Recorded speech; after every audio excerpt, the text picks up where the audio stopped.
Semiconductor में current के flow के लिए इलेक्ट्रॉन्स भी जिम्मेदार होते हैं और होल्स भी जिम्मेदार होते हैं।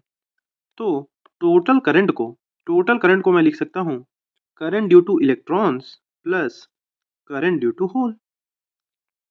अच्छा, अब मैं ये फर्स्ट एक्सप्रेशन का यूज करते हुए क्या लिखता हूँ, देखिएगा जरा। I is equal two electron के लिए मैं लिखूंगा number density of electron, charge of electron, area of cross section, drift velocity of electron. देखिए वीई लिखने का मेरा मतलब है ड्रिफ्ट वेलोसिटी ऑफ इलेक्ट्रॉन, क्योंकि यहाँ पे इलेक्ट्रॉन और होल दोनों इन्वॉल्व है। अच्छा, यहाँ पे आ गया number density of holes, charge of electron, area of cross section, drift velocity of hole. ये दोनों बातें लिख दी। अच्छा, अब यहाँ से देखिए क्या कुछ कॉमन आ रहा है, मिल रहा है हमको क्या। हाँ, ई और ए कॉमन मिल गया। यहाँ पे क्या बचा मेरे पास, N E V E plus N H V H. अच्छा, ए को अगर मैं इधर नीचे लेकर के चला हूँ, देखिएगा ध्यान से, बहुत सिंपल चीज़ें हैं। ए को अगर मैं इधर नीचे लेकर के चला आता हूँ तो आई बाई ए मतलब ये हो जाएगा जे, मतलब करंट डेंसिटी, यहाँ पे ई।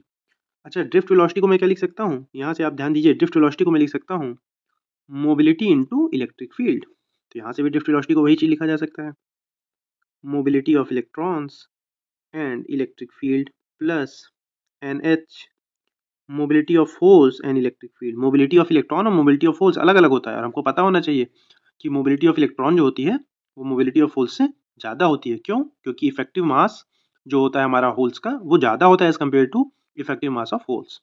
Sorry, effective mass of holes जो होता है वो that is greater than effective mass of electrons. अच्छा, अब यहाँ पे देखिए, जे को मैं क्या लिख सकता हूँ भाई, जे को J equal to sigma E, second expression में यूज कर रहा हूँ। और यहाँ से भी देखिए इलेक्ट्रिक फील्ड भी कॉमन आ गई, N E mu E plus N H mu H. देखिए इलेक्ट्रिक फील्ड भी कैंसिल आउट हो गई, और यहाँ पे मेरे पास कंडक्टिविटी का एक्सप्रेशन आ गया, that is charge of electron common है यहाँ पे, या फिर fundamental charge, number density of electron, mobility of electron plus number density of hole और mobility of hole. This is the expression for conductivity. अच्छा, कंडक्टिविटी को हम लोग क्या लिख सकते हैं भाई, 1 अपॉन रेजिस्टिविटी भी लिख सकते हैं। तो रेजिस्टिविटी का एक्सप्रेशन भी निकाल सकते हैं आप यहाँ से, 1/E, ये पूरा टर्म जो भी आ जाएगा, ठीक है। तो ये आ गया हमारा कंडक्टिविटी का टर्म। अच्छा, ध्यान से सुनिएगा, आपको पता होना चाहिए कि जब हम लोग टेम्परेचर बढ़ाते हैं सेमीकंडक्टर का, तो उसकी रेजिस्टिविटी जो होती है वो क्या होती है, घटती है। इसका मतलब कि उसकी कंडक्टिविटी क्या होती है, बढ़ती है। ये हमने पढ़ा हुआ है भाई। तो देखिए जरा होता क्या है, जब हम लोग टेम्परेचर बढ़ाते हैं तो क्या होता है भाई, नंबर डेंसिटी ऑफ इलेक्ट्रॉन क्या हो जाता है, जब हम टेम्परेचर इंक्रीज करते हैं तो नंबर डेंसिटी ऑफ इलेक्ट्रॉन भी क्या हो जाता है, इंक्रीज हो जाता है। और नंबर डेंसिटी ऑफ होल भी इंक्रीज हो जाता है। क्यों? क्योंकि नए इलेक्ट्रॉन्स और होल्स भी जनरेट हो जाते हैं, बॉन्ड टूटते हैं।